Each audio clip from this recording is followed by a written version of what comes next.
Thank you so much for the early arrivers. Getting here already. Okay, we're good to go. So hello, everyone. Thank you for joining us for today's town hall. As always, I'm going to kickstart with just a bit of housekeeping. So as usual, we are recording, if you haven't already noticed, and we are live streaming. So if you get disconnected at any point, feel free to head over to our YouTube channel. You can check out the event there as well if you have any issues with Zoom at all during the session. As usual, we're going to have some company and product updates, and then we're going to move into the Q&A. Try and keep as many questions in the Q&A section, in the written Q&A section, and try to keep them towards the end of the session so we can address them at the correct time. And also feel free to raise your hand when we get into the second half of the session as well. We'll be able to bring people on stage to allow you to ask your question live and on stage. And so just moving on to something that I want to quickly cover before I hand over to Pierre. We're actually in the process of submitting some speaker sessions for VRMA International, a conference in Phoenix, Arizona, that's happening mid-October. And we're looking for some folks to join us as panelists. If this is something that you might be interested in, have a quick scan of QR code. There's a short survey to fill in there, and let us know if that is of interest, and we'll let you know if we can fit you into one of our slots. And so now moving on to Pierre to give his updates. Yeah. Fantastic. Thank you, Miles. Thank you, everyone, for attending here. Thank you for everyone looking at us on social media. I'm going to be touching, obviously, on the billing updates that some of you have received today in your email. But first, I would like to give you a recap of what I communicated last town hall, where we announced our new pricing structure, which is a new thing since that's the first time that we're doing something of that magnitude in the past 8 years. That's something that's available for new customers, that have been joining us and starting the trial after May the 1st. I just wanted to recap that we believe that the all-in-one pricing no longer works because different hosts have different needs and have different expectations according to their software. Starting from the host plan, where you are just getting started and you don't need to have all the bells and whistles that are typically offered by property management software, all the way to a mogul where you want to future-proof your tech stack and be able to run all your short-term rental operations on one software. We have learned from lessons about the past 8 years and provided that delineation of features for hosts that can have a channel manager at a very affordable price and very democratic, where you can automate all your interaction with your guests from the GX automation that you know, all the way with more AI features as we release them. Professionals are looking for more bang for their buck, and therefore we wanted to include Direct Premium, which is a product that allows you to generate, on average, about $170 extra per reservation at no extra cost or no extra risk to you. And also smart locks, which are extremely valuable because they allow you to offer last-minute bookings and manage your locks in one interface. We're going to talk about that a little bit later, and I would love to hear your Q&A later in the tunnel.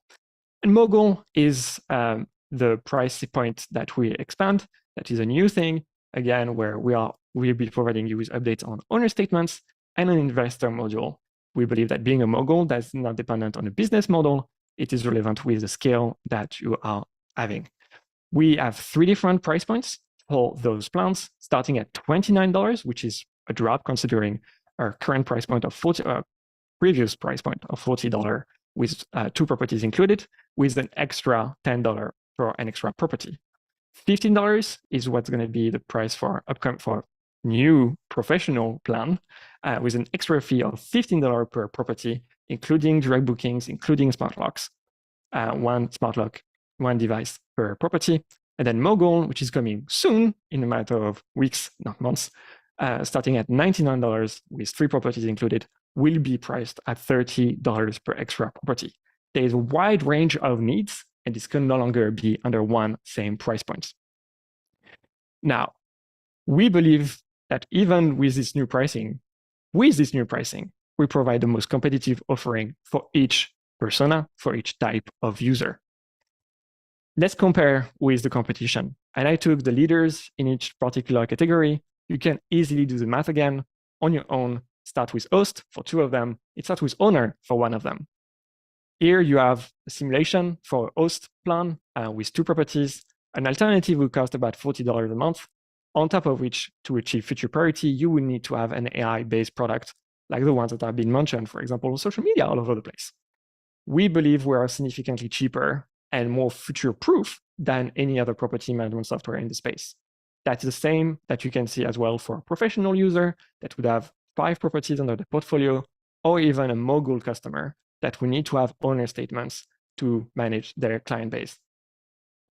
And we're going to continue to deliver on being the most competitive solution out there.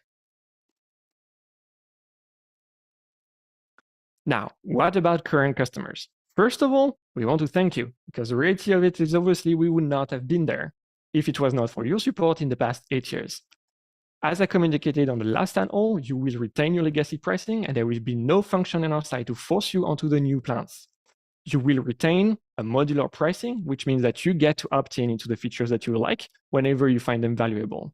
One such is direct, premium, or basic, and also smart locks, which are now going to be monetized. And that's why we are seeing you here today from a lot of you. We're also exploring yearly billing options so that we can offer you discounts against upfront payments, like is typical for software as a service. I want to inform you, notify you more that if you are on this price point, as most likely is the case, you need to make sure that you're continuing to pay under this existing subscription. Otherwise, new subscription will be under the new plans that we just shared a little bit earlier. So please make sure you set up a backup payment method so we can charge you accordingly. Your subscription doesn't get canceled, and then we're forced to move you onto those new subscriptions. Now, smart locks is one very popular thread currently on Facebook, and I think for good reason. I think what we are fighting here is the fact that there is a perception that smart locks have been included since 2022. It was more of a failure to monetize, if I'm being honest.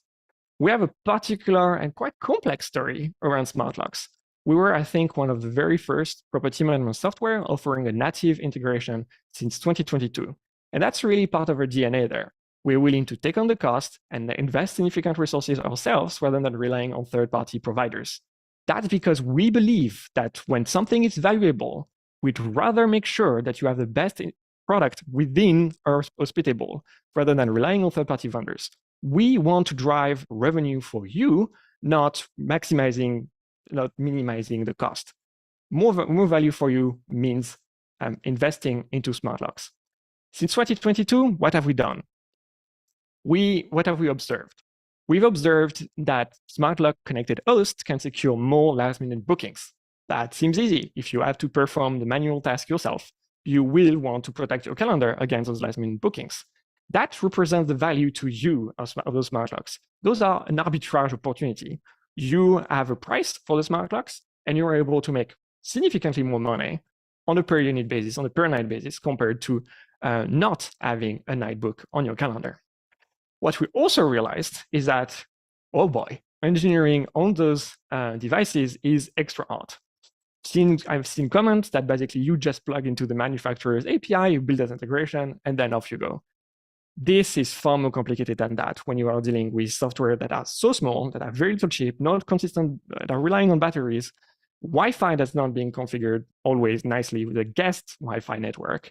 And so that is very fragile, that is very brittle. And yeah, we've seen customers where the storm or the level of salt in the air could basically accelerate issues on those smart locks.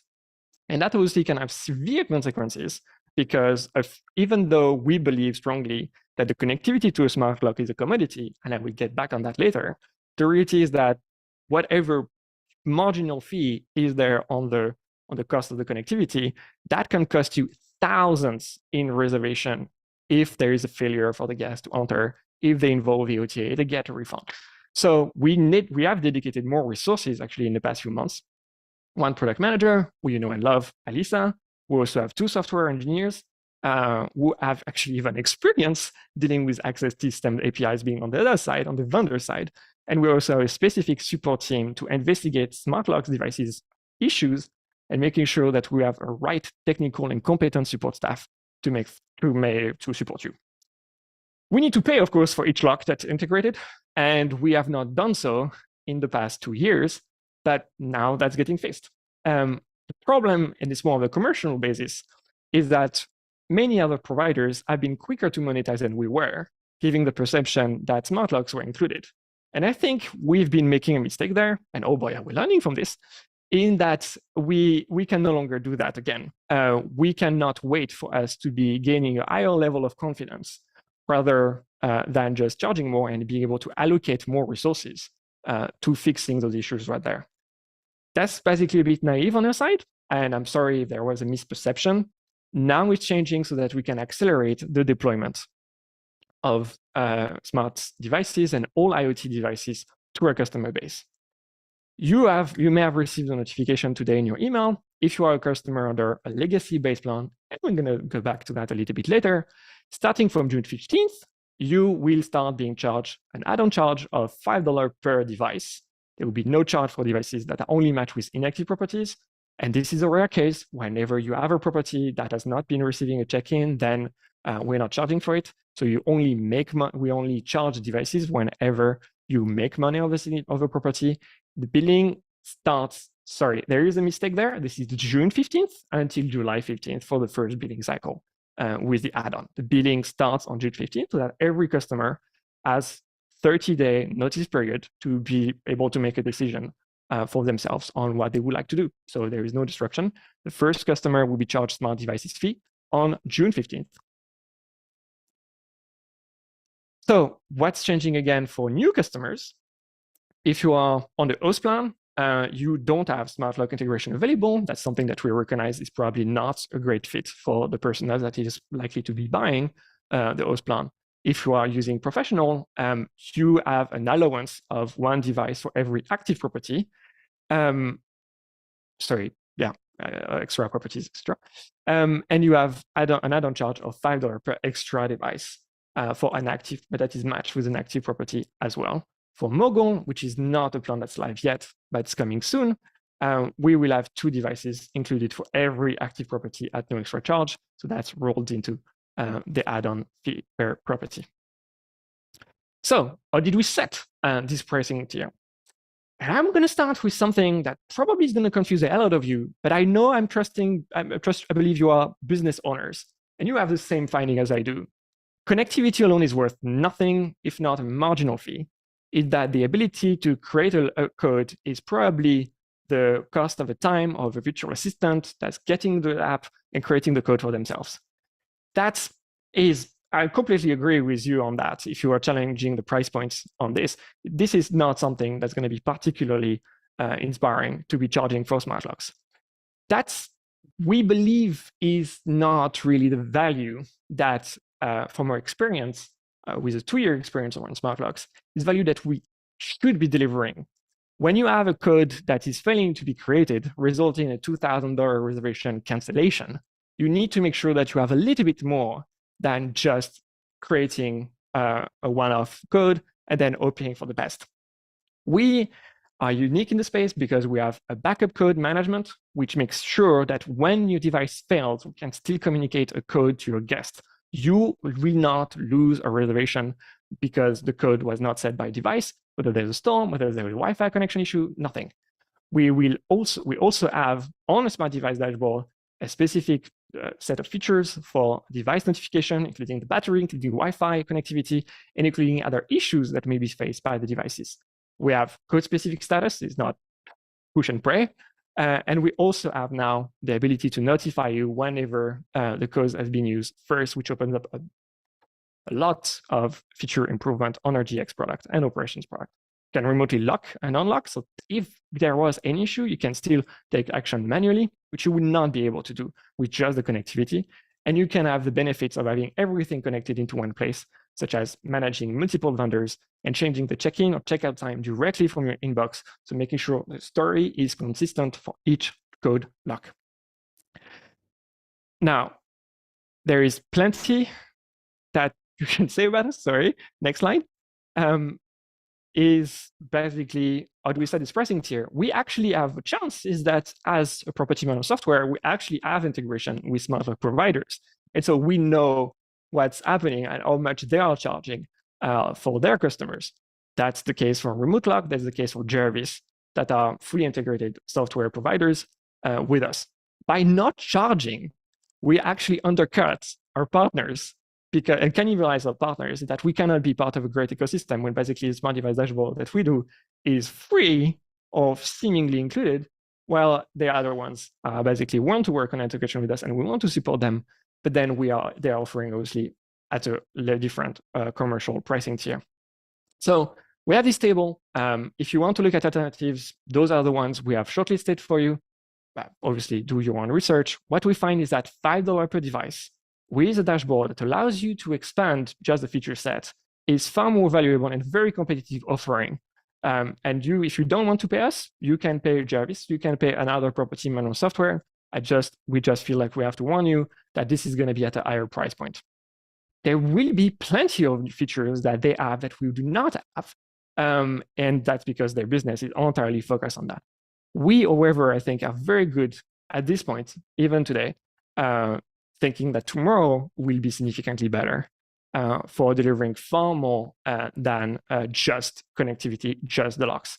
And the reality is that since we released the smart device dashboard, we've seen customers that are using those other vendors transition away to us for their full solution, for their full management of smart locks. There is still a lot that we want to do because that's the idea of it. We believe that devices and connected devices are a big part of product, are a big part of the guest experience. And so we're not just going to be sitting on a pile of cash, pay the expenses, and just do nothing. That really is not in our DNA at all. We can go back on that a little bit later. But really, there is a lot of features that we can still work on improving the dashboard, more notification, having an audit log to make sure that you know what's happening to your properties that you own or that you manage for others. And we will also be expanding the scope of integrations. Miles, that's for the next slide, where obviously you've been asking us for more log brands, more sensors. Thermostats are obviously a very big hit. Those are features that we really like, we want to do. The problem is that we're kind of at a point where we need to manage the cost rather than checking on how much we can invest back into our customers that are choosing to trust us with the smart devices. So there is a lot that we want to do, more log brands, and now we have an incentive to do so, more sensors, and now we have an incentive to do so, thermostat, hot tubs, saving you money, and at the same time, we have an incentive to do so now, adding more devices rather than just expanding, having the expansion creep, and then never having a payoff, never having a reward afterwards for the hard work done by our team. Now, we know you will have plenty of questions on smart locks. What's a roadmap? What does it mean in terms of billing? And so next week, we'll be holding a Q&A with Alyssa and the smart locks team for you to answer any question, ask any questions about smart locks devices and what's next and what choices you should be making that fits you. May 21st, 12 p.m. ET, and that's hsptv.com/smart. Damn, I love that URL. So that's about the first part around smart locks. Next, legacy pricing, which may have been a bit buried now in terms of volume anyway by the smart locks update. We've actually announced 2 different price changes today, ripping the bonnet off. And that's really kind of the situation that we have not increased our prices for the same customers across time. And therefore, our prices have actually declined, has actually shrunk 30%, just taking into account inflation. And so that creates a bit of a problem for us in that we want to offer a great experience to all our customers. So historically, Hospitable and SmartBnB was priced at $5. And because software is verb and good, you will never trust a software at $5 done by some guy that speaks like me with an accent. No one took that deal.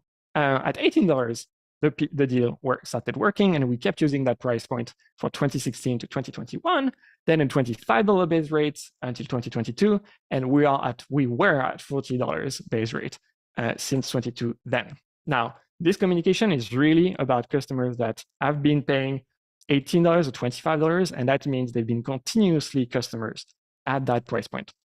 And so we need to make a decision to upgrade, to increase the price to $40 for every single customer. So starting from June 15th, and that's the same timeline as we have on SmartLogs billing, all legacy customers, that means legacy that have been starting with us before May 1st, will retain the legacy pricing, which will always be $40 plus 8 for extra listings. You will retain the modular pricing. You will never be forced to move to the new plans. And we're exploring yearly billing options so that you're protected from cancellation of your subscription and can lock in price at a discount. Because after all, you've been with us for a few years. Now it would be great to basically start saving some money on the products, on a product that you like. Why is that happening? And that's really is about AI. AI is the new UI for us, and we basically are left in a bit of a troublesome situation. We've been blocking, Miles, next slide. We've been blocking access to some AI features based on the cost consideration. And so you could, if you are a customer that was at that price point, you could voluntarily upgrade to a $40 per month base rate.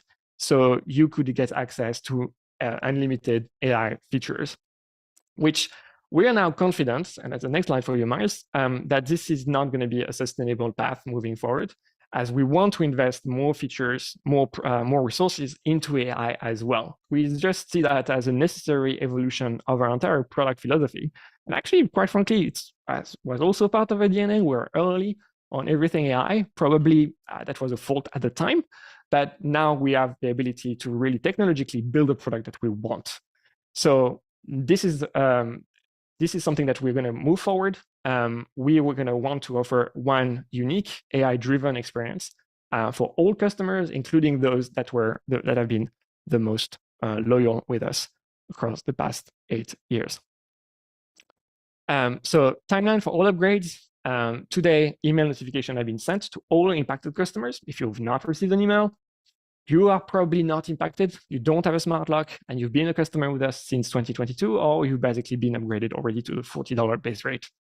Between June 15th and July 15th, you will see the change being executed. So there will be a $40 base rate for all legacy customers, and smart locks add-on for all legacy customers as well being invoiced. The new customers or new pricing tiers already have that baked in their new plan. I can finish, just to wrap up. For 8 years, we were, I think that was a mistake, considered to be the cheapest product in space.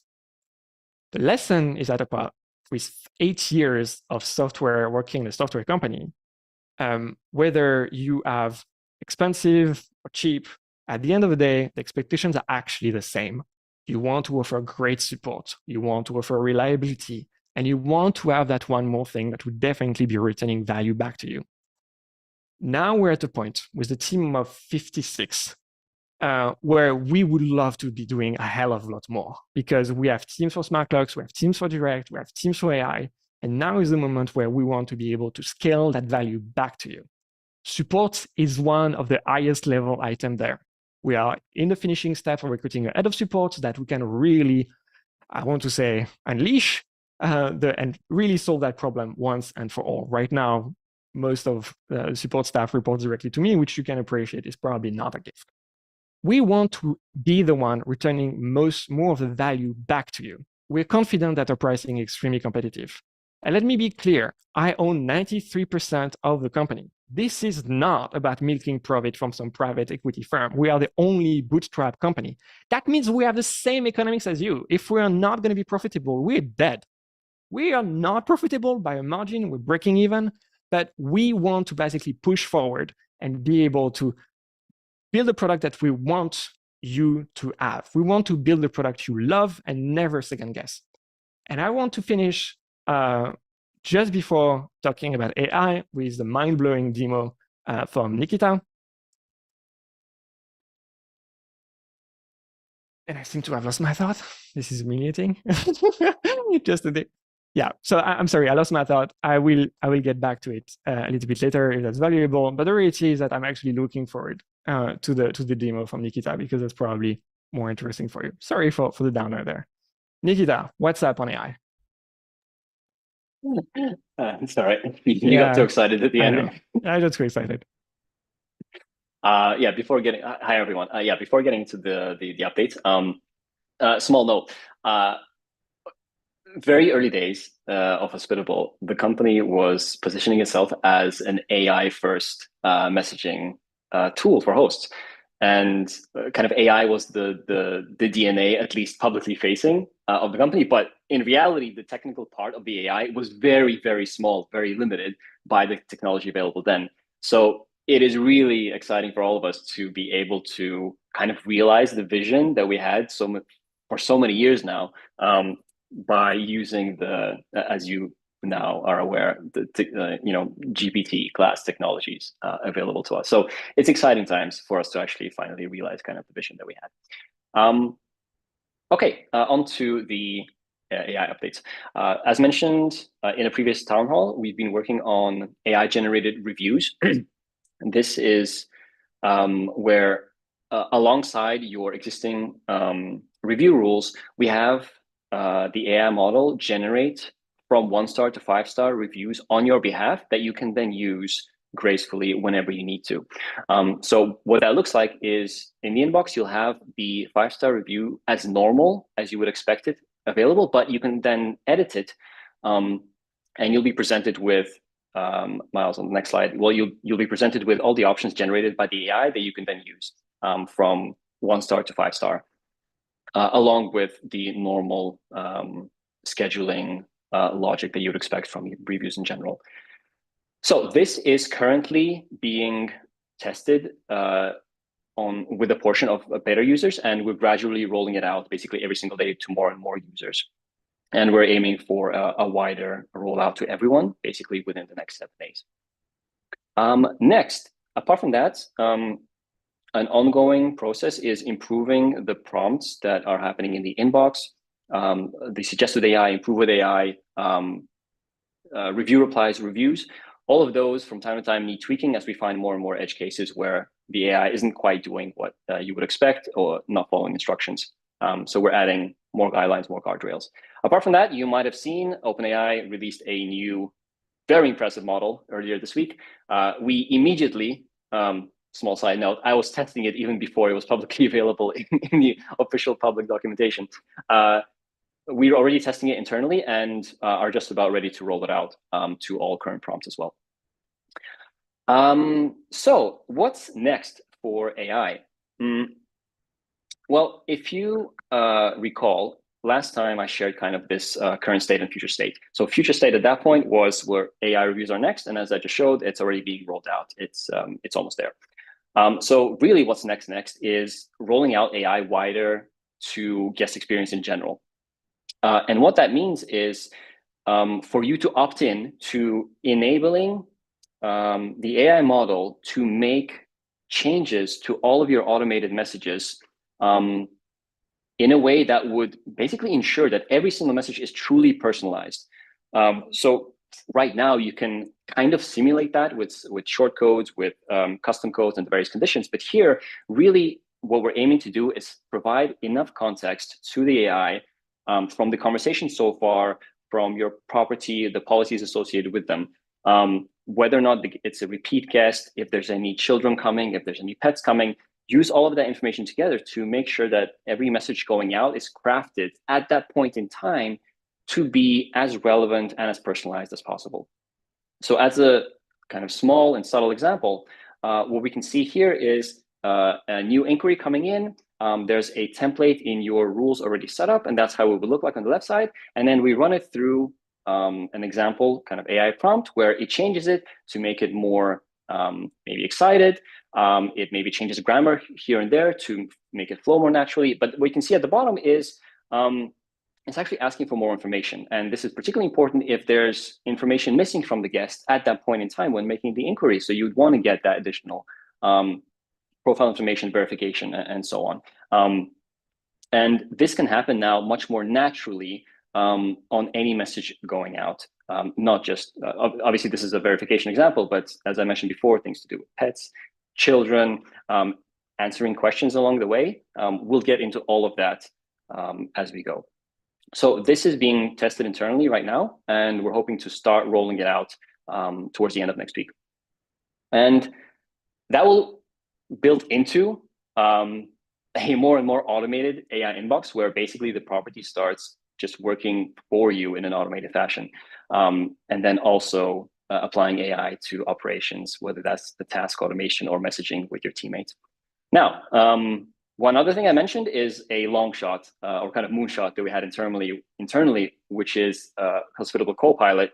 And the idea was to have this kind of AI assistant for the platform in general, where you could talk to Hospitable itself and ask it things. It could tell you insights, or you can ask it to do something for you, whether that's messaging or changing prices or so on. So I gave you screenshots last time. It's time for a demo. So I hope this works, because this is, let's see, this is how I wanted to do it last time. I think you can see my screen. Yeah. We can. Yeah. So, nice. Send a message to all of my guests checking in this week, recommending that they prepare for rain.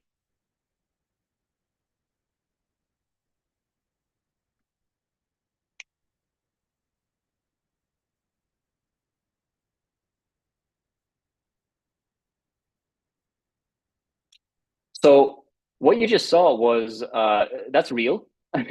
What happened was voice was recorded, it was transcribed by AI, and then using data from your account, it figures out what needs to happen to enable your query, your intent to be realized. In this case, it found the actual guests checking in this week and their associated properties. And in this case, a simple one, but it crafted a message to send to them. So if I just click the button, it would go ahead and send it on the appropriate platforms.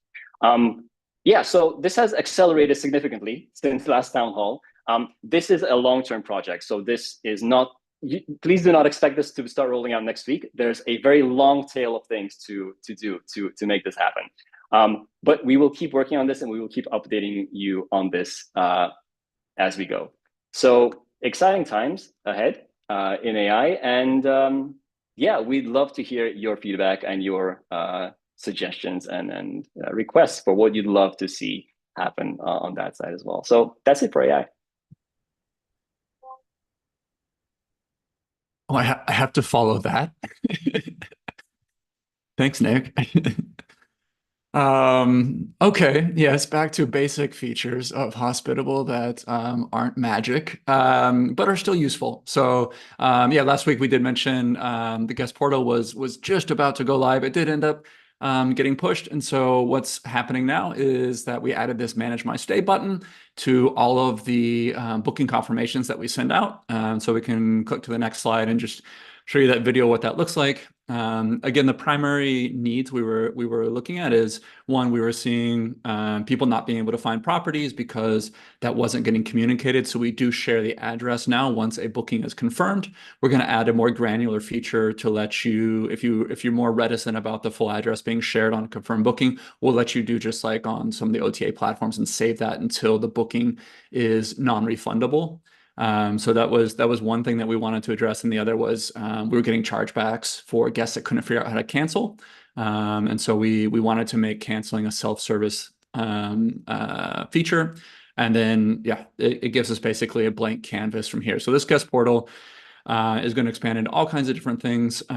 Since this demo, we've added links into Google Maps, the ability to just one-click copy the address. And we should have messaging to host in hopefully by the end of this week. So that'll just keep expanding with all kinds of nice features. It'll turn into almost like a guidebook for your property. You're going to be able to upsell things. All kinds of different stuff are going to be on that blank canvas as we make progress on that. We're going to be embedding the guest vetting in that. So that's more of an integrated experience. We've been watching kind of the product recordings that we get of guests using that. And it's been really reassuring. Like, just people want to consume content about your property. So we see people opening this up immediately after the booking is confirmed, and they're actually like, dragging their cursor over the house rules and reading your house rules, which is also something that I think we've struggled with, is making sure that people understand your house rules and get that exposure to that. So that's been really, really reassuring that even with these basic features, I think you can already just see watching these recordings that it's appreciated by the guest to have this. So we'll do alterations there, we'll do upsells, we'll do all that stuff over time. What's shipped this week as well, we were finding that, the email validation we were doing was insufficient to get people to giving us an invalid email address. We improved that with basically an instant spell checker. So if you misspell gmail.com, we'll pick that up. And then we're doing a backend check to make sure that that is actual valid email. So we should be able to get rid of 99% of email mistakes when they're in the booking flow.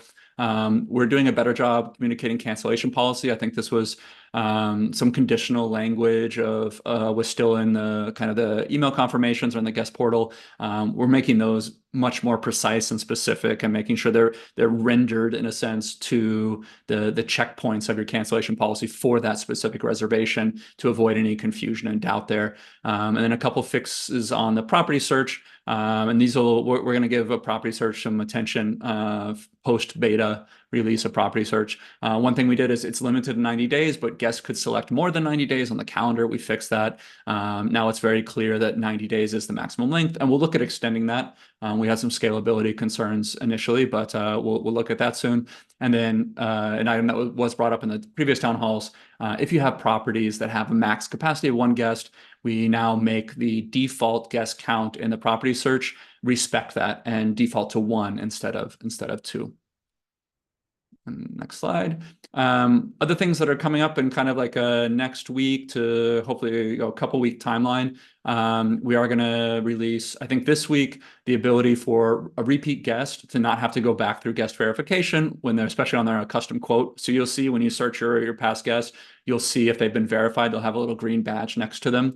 And then when they go to pay for the reservation, we won't ask them to repeat the AutoHost guest vetting again because we've got a recent verification from them already.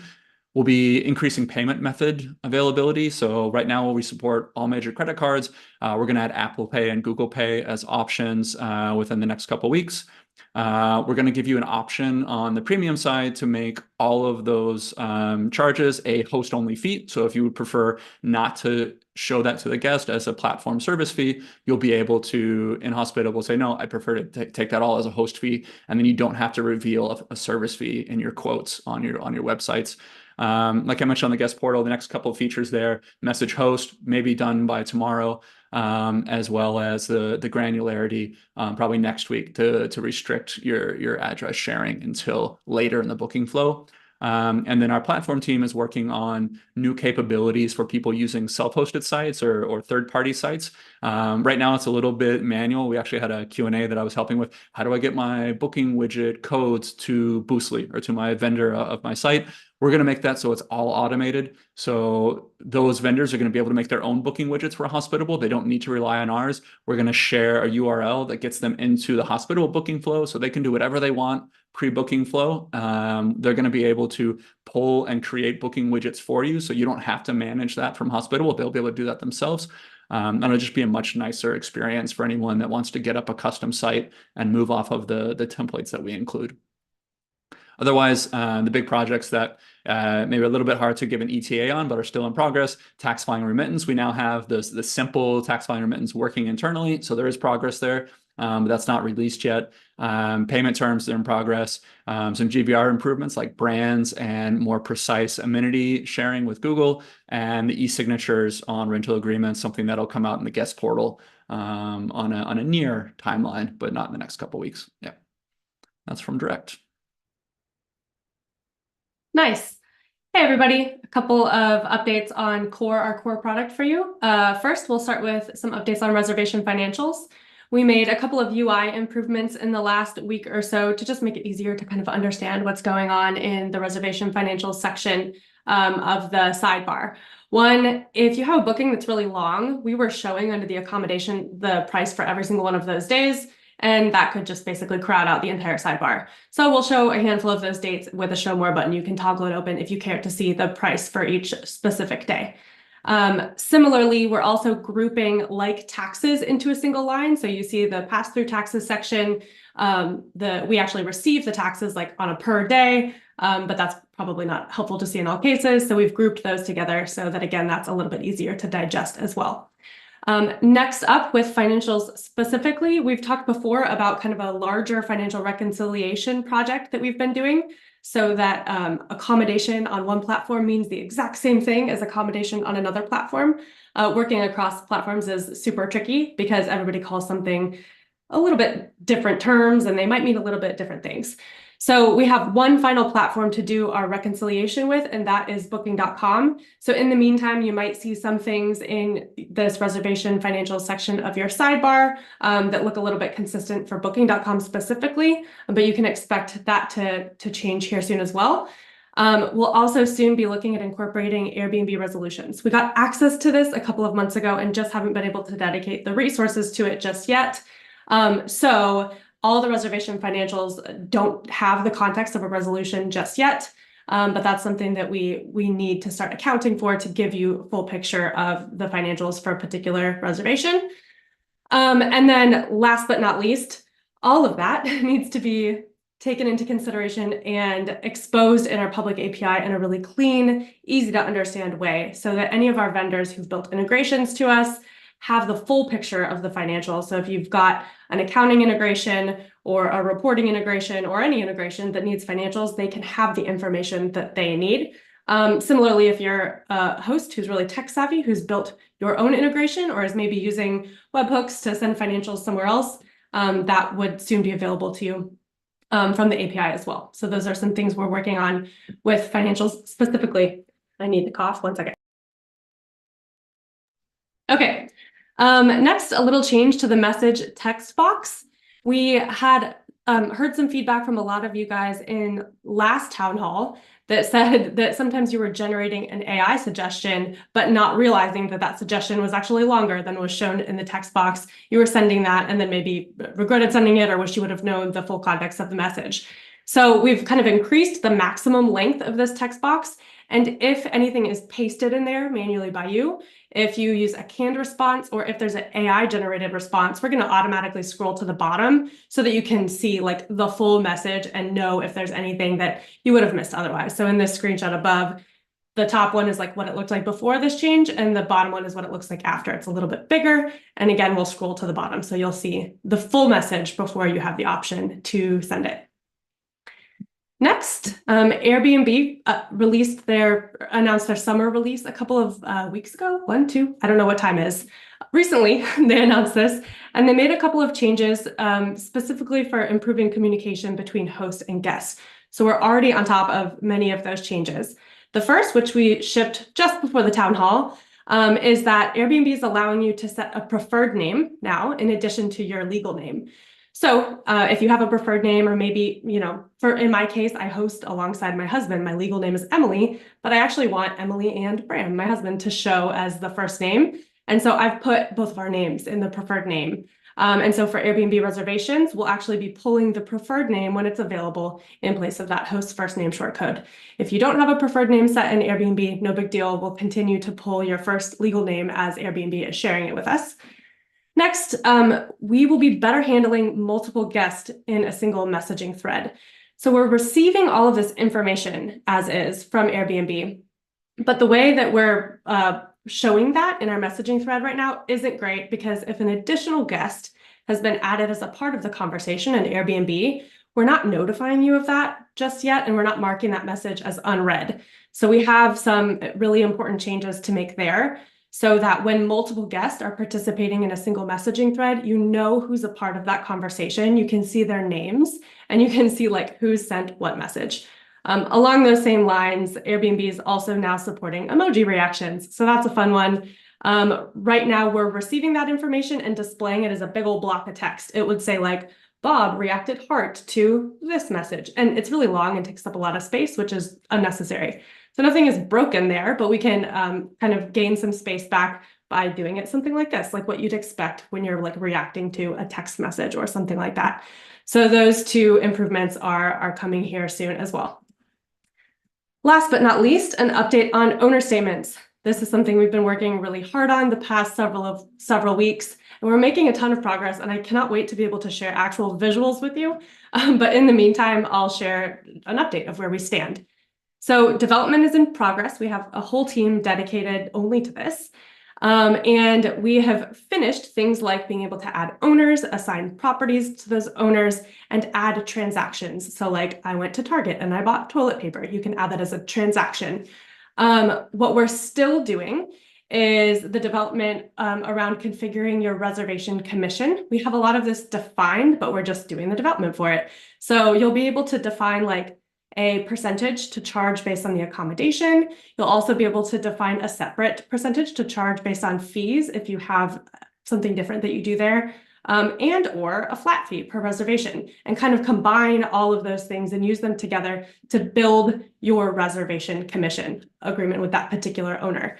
So that work is in progress. It's going really well. And then last but not least, those are all the puzzle pieces, right? Now we'll just need to put all those together into a statement, which will contain, the reservations from that month, the revenue of those reservations, and then anything that's basically being deducted from the owner's payouts, which we'll get from those transactions.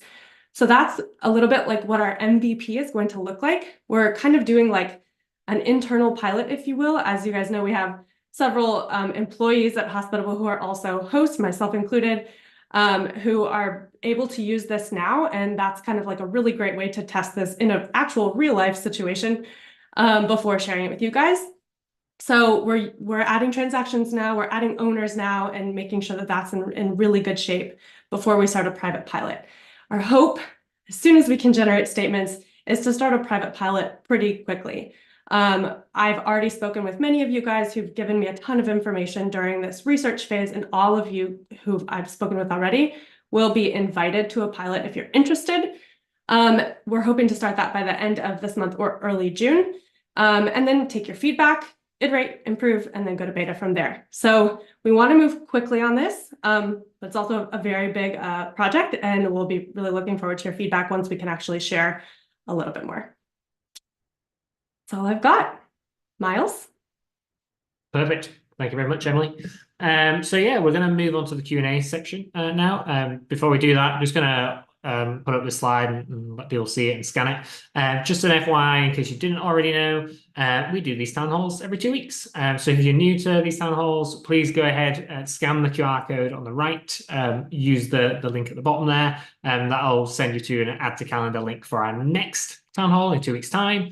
In case you want to make sure you don't miss it. And as Pierre already mentioned, next Tuesday, we have the smart devices Q&A. So if you've got any more questions for us around smart devices, we'd love to see you at that session too. So I'm just going to leave that up there a second. Feel free to scan those whilst we take some questions. So first off, I'm going to invite Nate on stage. Hello, Nate.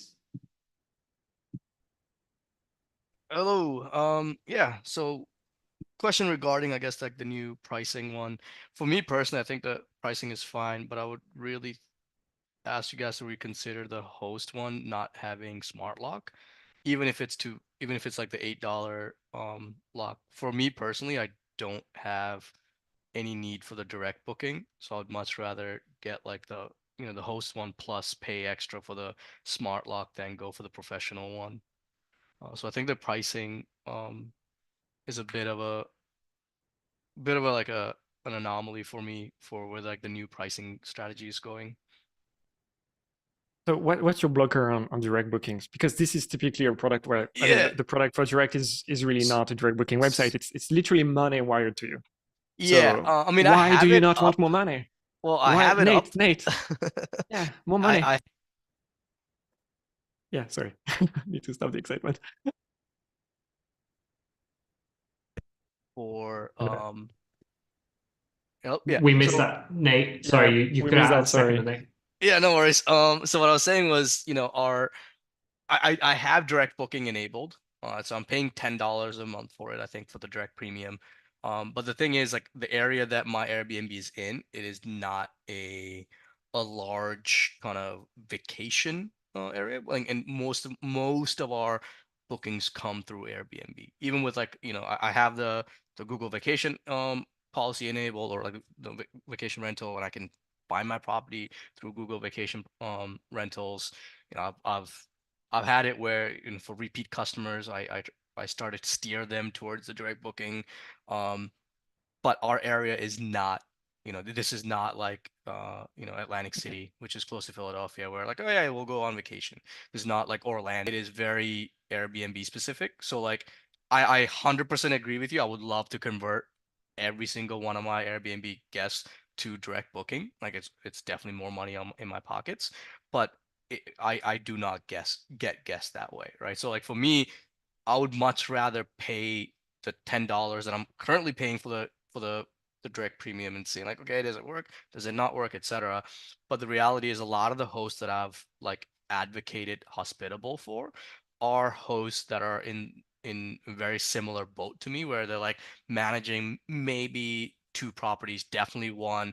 They want that kind of unified inbox, right? And they have a smart lock, right? That is exactly who I am, where smart lock is great, and the pricing for it, $8 is negligible, and I agree that it it warrants that price. But like for the difference between host and professional, where I'm like a lot of the stuff in host, I mean it's a lot of stuff in professional, I just like I don't see any benefit, right? Where I'd much rather have host plus $8 or even $10 or whatever the case is, for that smart lock integration. And I know a lot of the hosts that I've talked to and I've sold Hospitable on, because for the longest time it was a fantastic product, was that like, hey, they have this integration, and like before you guys had the smart lock integration, you had like Yale integration, so like boom, everything's there. Here you go. There's a great platform for you. So I think, I would be very appreciative if you reconsider the host price I mean, to it's also not the have host the ability. price. Yeah. So sorry, Well, to it's also not it's not about the host price, but yeah, I hear you. I think we're testing the waters there. So far, we've not been and we've been receiving pushback, but really not on the price points for new customers.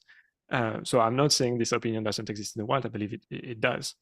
What we find is really a matter of personas, and it really is that there is a point of professionalization where it starts to be making sense to have both. So I hear you definitely on direct being actually the problem, because we want to make sure that you are properly equipped to have traffic over on direct. Since there's this thing, I kind of want to talk about the reality of basically the journey for guests that are booking directly. It's not particularly driven by Google Vacation Rentals. We believe it's really marginal, but it's really customers, guests that are looking at you on an OTA, search your listing name, and then basically are finding your direct booking website and are going to make that kind of organic direct booking there. So it's a thing that is available to everyone to have a direct booking website. And I believe, I will let Andrew talk a bit more, but just is that, so first of all, direct basis costing $8 a month, not 10. Right now, devices will be priced at $5. We believe that there is basically, even in a one reservation per quarter, it's probably worth still a hell of a lot more to still go with the direct option, including on the professional tier. Nobody is saying that you're going to have all your reservation on direct, but the ones that you do are going to provide a return on your additional software investment. That when you look at the pricing page, professional should have a negative. It's a negative price product. It's giving you far more money than we are actually going to be capturing. Andrew, what do you have to say on that question? Kind of similar points, and we know exactly how much GVR is contributing to bookings. It's about 12% of direct bookings are being sourced from Google. We want to expand the number of distribution sites that we have. We've been pushing for some are difficult to work with, but there are going to be more coming online fairly soon.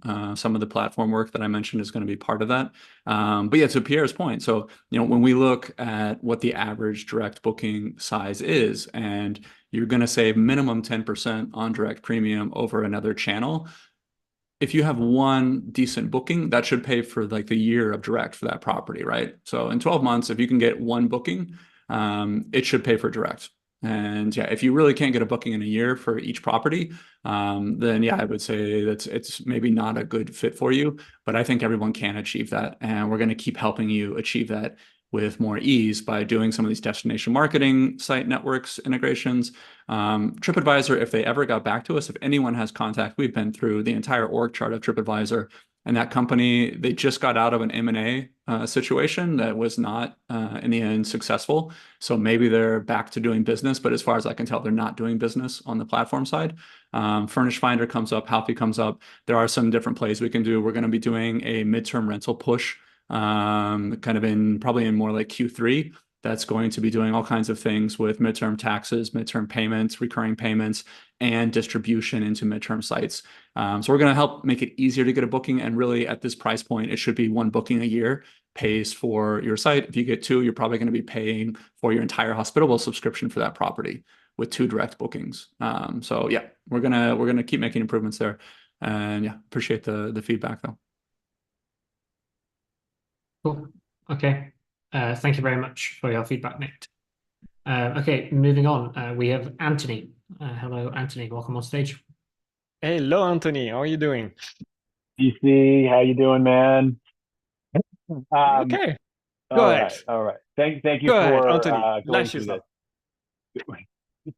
I had a question that I had posted in the Q&A. It was like, why don't you guys just go through this before sending out those emails? I say this with all fairness because it's like there's a lot of hate going on in the groups right now, and I've seen a lot of comments directly to me about it because it's like I'm arguably one of your biggest fans. Like, if you do the numbers for people who are operating at a level of beyond one property or 2 properties, I would say, like, it doesn't seem like the cost is actually changing, but I would say that was 100% opaque before. So your pricing did not show that you included a smart lock at the new pro level. It didn't, because it was never included. It was a failure to monetize in time because we wanted to build the confidence, because we've been pretty scarred by everything smart lock integration because we're among the early adopters of smart lock integration products. We started in 2022. We were really unhappy and disappointed with one vendor that existed in the space, which is, by the way, now that other OTAs are using. So I wish them the best. And we've transitioned to our tech stack, and we wanted to get to a point where we get the device dashboard, which has been released in April, to start monetizing. So we definitely had no mention whatsoever on that being included, because it was still a product that is being in development. And that's a mistake. It's creating expectations that smart locks were included because it was just not even a line item. That created some toxicity around the customer base of customers of other property management software that would rather pay for Hospitable to get a benefit of the GX guest messaging automation, but also as a freebie almost on top of it, get access to smart locks.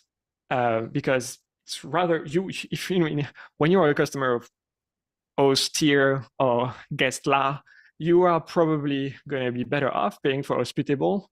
At whatever number of properties that you have, you get a better messaging automation plus smart locks. Yeah, we ended up having quite a bunch of customers in that same situation. Sorry, Anthony, I cut you off there, but that's kind of why we're having this conversation now. We're jiving. You're 100% right, and you know my story. Like, that article, that blog post in November of 2022 is what pulled me over to Hospitable, and I was only paying for it in order to get access to what you guys were doing with smart locks. That literally was all the reason I used it. I was still using the other platform. Dude, this is like buying a car because you love the AC. No, Don't do that. You should at least check the engine first. Like, is it going to be drivable?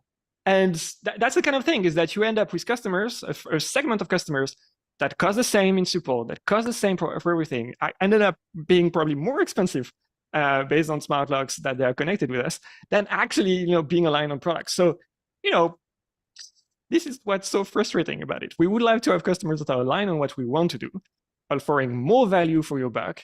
That's going to be a future-proofed experience. There's going to be so much goddamn rewarding. And I just, it's bad because we just failed to monetize this thing. So we're ripping the Band-Aid, comes as a shock. We will not talk about pricing anymore in the foreseeable future. But yeah, that's basically kind of what we win against. I came for the AC and I loved the car.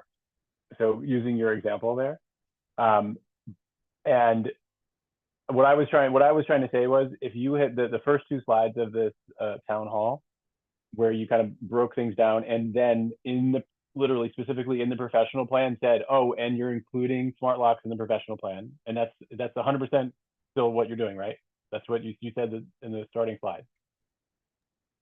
Is that right? Yeah, absolutely. 2 weeks ago too. Okay, all right. I did not see it 2 weeks ago. Yeah. I looked at it honestly right before this call and was like, I don't see anything about smart locks in pricing until the link that was shared in questions was shown. So So yeah, it was all good. But what I'm saying is like all the hate that kind of happened this morning, as I see it, would probably not have happened if people went and did kind of the quick math and said, oh, if I'm a pro, if I want, these things are important to me, I want to stay on the pro plan, I want to move to the pro plan from my whatever legacy plan you are, if it's 2017 or it's 2022, like it's actually not really going to change the picture much at all, if at all. So I wanted to come and say that's more of a statement. And then beyond that, the question that I had, and I posted it in the thing also, was I still believe that smart lock general connectivity is commoditized at this point. Yes. And I think there's many reasons to believe that. The fact that Airbnb is offering that as an included service with the fee that you pay them for everything that they offer you, that's also a big indicator to that, as I see it. That doesn't mean they're going to offer the device dashboard or any other cool functionality that you guys have. And what you have is awesome. I love what Alyssa's done and the team has done with that. Yeah. And honestly, I want to pay for that. I want more of it. I want thermostats.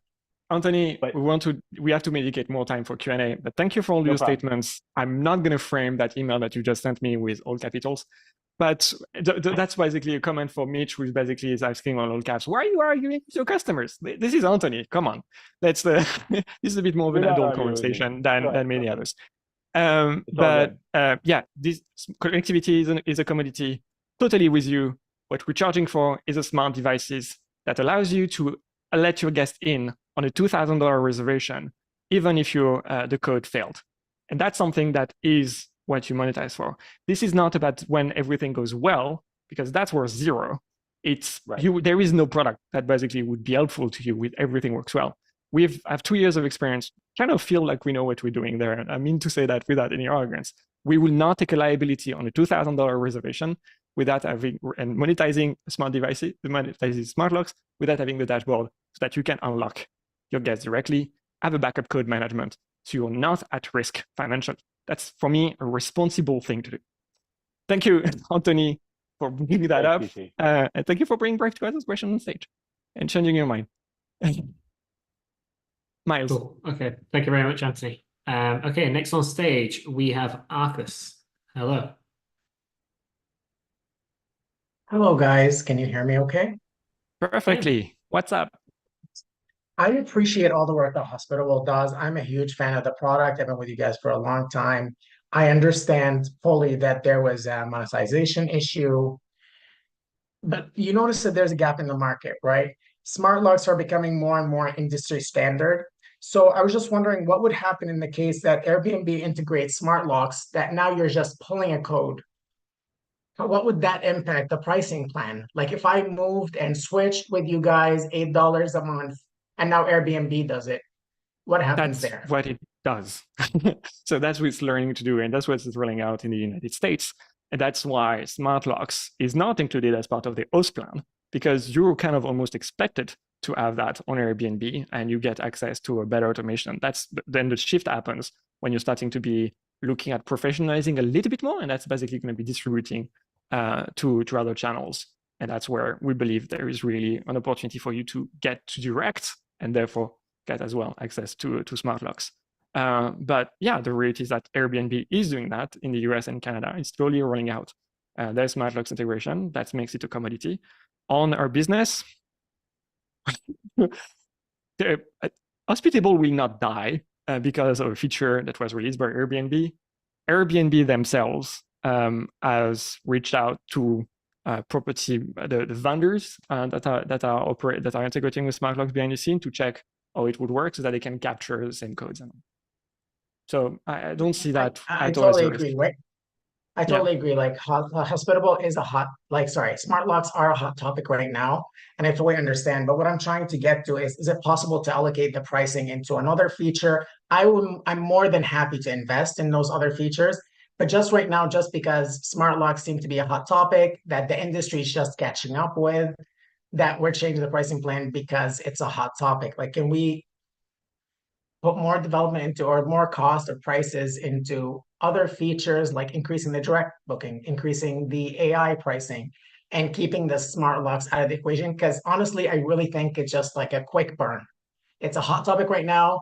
Industries are catching up. Like even Schlag is like CNI in Canada. They're talking about that whole becoming more of an industry standard of I don't know if Hospitable is putting an emphasis on smart lock as a new pricing plan versus putting it in other directions or other areas and features that you guys provide, because you have a phenomenal product. Yeah, to be clear, our team of 56, smart locks is 3 people, plus three R&D and three support, so 6. I'm not sure. I mean, I do hear you on the pricing structure. For us, basically, I want to say that's where we kind of draw the line. It's on the definition of those plans for the new plans. And yeah, I'm not sure, Andrew, Alisa, if you want to add something to it. Yeah, I just wanted to say in relation to this, so like for us, we actually have been for the past year and a half, we pay for every single lock that you have connected. And we've been shouldering that cost because we want to be sure that it is the most solid, stable, defensible feature and that we can really provide significant value to you. So that's why we're charging for it now. We're about the last to do so. Everyone else has been charging for it in the meantime. But just because, now we're going to be paid for smart locks doesn't mean necessarily that that money that's coming in stays in a bucket that only goes to devices. It's also going to be poured into other things like making the core product even better, making AI even better. So those other aspects that you're talking about wanting to see the money go towards, it will go towards those. We don't like bucket our funds. So, this helps us to be able to provide you that value across the board. Oh, no, I totally understand, but it's just in terms of transparency, it seems like it's going into a single bucket that's dedicated to devices. But even devices, they're doing their own integrations. They're trying to be more about like you need our product to be able dependability and stuff. But no, thank you so much for the clarification. I appreciate that. Thank you, Rakesh. Thank you, Cool, guys. thank you very much. Okay, we are slightly over time. I think we have 2 more hands raised.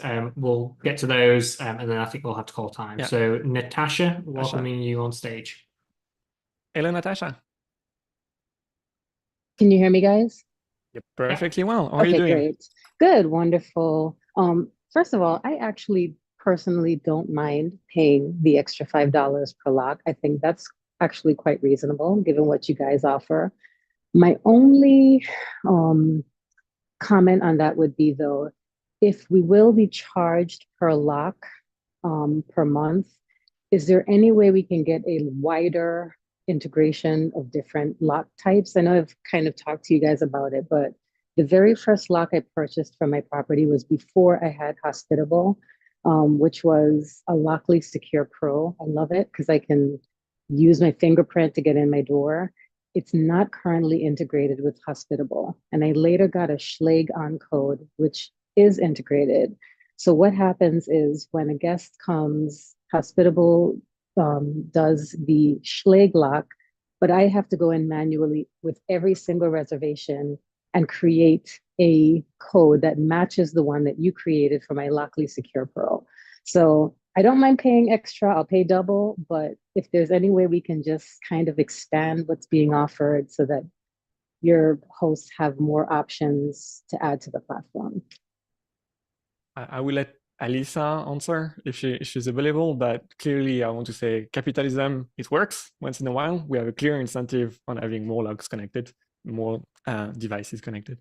Alisa? Oh yeah, Luckily. I'm so excited for all of the the billing stuff to be passed, and I can continue to like get you more locks and like cooler stuff in the dashboard and thermostats, and there's so many really, really cool, I geek out over all the time, smart home devices out there, and that's what we want to do. Like if our whole goal, right, is to save you time, so there's so much of this that we can automate, that we can keep you in one place, so you're not having to go all over the place for all these different tools. So it's coming. Perfect. And on that, just a quick follow-up. If I know it's coming, what is kind of your threshold for requests in terms of when you do something that integrates? Because like I said, I have done it, requested it. I don't know how many people have upvoted it, but I was just curious, kind of what's your threshold for when something gets integrated? I'm going to take the flag for this because there is really a customer expectation that if we reach a certain level of votes, this gets added to a roadmap. This is user research, so we know how many customers are particularly impacted, but currently, because of the constrained level of resources, and I'm okay with that because there is basically literally no other way, we need to prioritize pretty strategically on what we really want to do. Some are basically as matter of a point, so that's everything that we do around AI. Nobody's asking for a car because you have a good horse, and so this is basically like proper product leadership vision. And some others are really just we look at things, we know what the priorities are, we decide what the priorities are. Votes are just one indication of it. The reality is that, for example, TripAdvisor, the fact that if there was twice the number of votes, it doesn't really move the needle on TripAdvisor side to get us to an integration, to get us to reply and start getting onboarded. So there are a lot of moving pieces. I think what I hope is based on the different monetization initiatives that we're taking together, change of tiers, smart locks being monetized, and the adjustment for legacy customers that have been with us for years. All of that creates a company that's far more able to invest into support, into R&D, because you all want faster support. You all want good quality support, which is what you have already, just faster. And you all have one more feature that you would love to have. So we just want to be there and just say yes to those features as we consolidate around us. Perfect. Thank you so much. And like I said, if you guys get the Lockly Secure Pro integrated, I'll get mine integrated. I'll pay you double what I pay. I don't mind at all. Just bring them on. Provided, and we want to be there and still be the best bang for your buck, most valuable there. That's what we're. Thanks, guys. Thanks for everything. Take care. Thank you very much, Natasha. Okay, we've got final hand raised. Megan, you're our last caller of the day. Let us know what you want to ask. Yeah, can you guys hear me? Yes, perfectly. How are you doing? Okay. I just have two quick questions. Number one, with the changes in the pricing, is there going to be a way to see charges by property so I can go in and like itemize charge X property owner for their smart lock and maybe their thermostat? Like, is there a way to maybe get a itemized breakdown by property on what the individual charges are? And then also, are you working a like maintenance task management dashboard type of option for, tracking with my team that the door hinge needs to be replaced or something like that? Is that on the horizon? AI fixes this. This is my line now. Elisa, you wanted to I think on the maintenance task dashboard? I mean, when you're talking about the maintenance tasks, we obviously have the ability to create maintenance tasks now, but you're saying related to smart locks?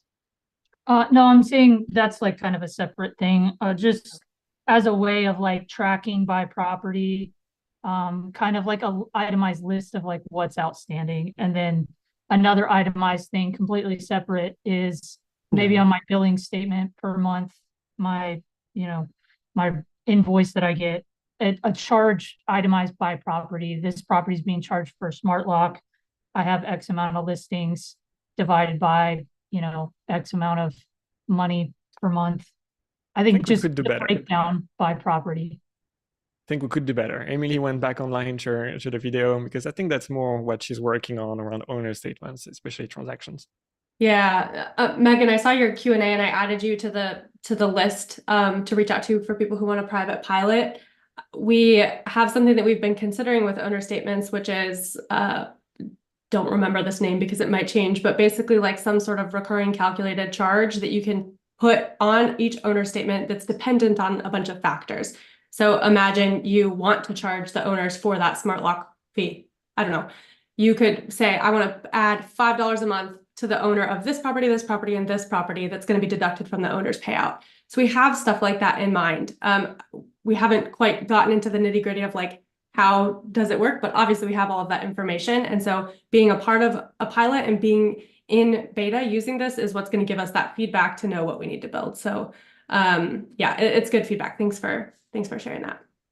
Awesome. Yeah, that's kind of what I use Clearing right now, one of the integrated partners, and that's kind of how they're set up, but their system is, and it's not obviously not ideal going from one system to another system and them talking back and forth. So I'm excited about the pilot. Thank you. Thank you very much for that, Emily. We'll reach out to you in time. Miles? Okay. That's it. I think we're good. It's a wrap. That's it. Yeah, happy. So That was definitely one of the most difficult town hall we've ever had. Frankly so, because we're talking about pricing and change. None of those two are perfectly great combination. We changed our pricing structure. I still believe that basically the personas that are identified are great. I do hear you, and we keep hearing the feedback around smart locks, around direct booking websites. What I think we are after is really being, again, the most valuable product, giving the best bang for your buck, able to invest more back to you in a relationship with you in the features that we're developing for you. I'm quite confident that we're already in a good place. We are the #1 rated product on G2 and many others on user satisfaction. And so we're just doubling down. We're not backed by a private equity firm. We're a bootstrap company just like you. And we need to be able to have a clean product so that we can keep you as a customer long term. Thank you very much for all your questions. And yeah, just one last update. I know that support is a very big subject, a very big topic for you. As we were talking, there was another interview and it seems like we're having very, very final stages for candidates. I believe she's amazing. And yeah, I hope that everything's going to go well for her in next stage. Thank you very much. Have a great rest of your day.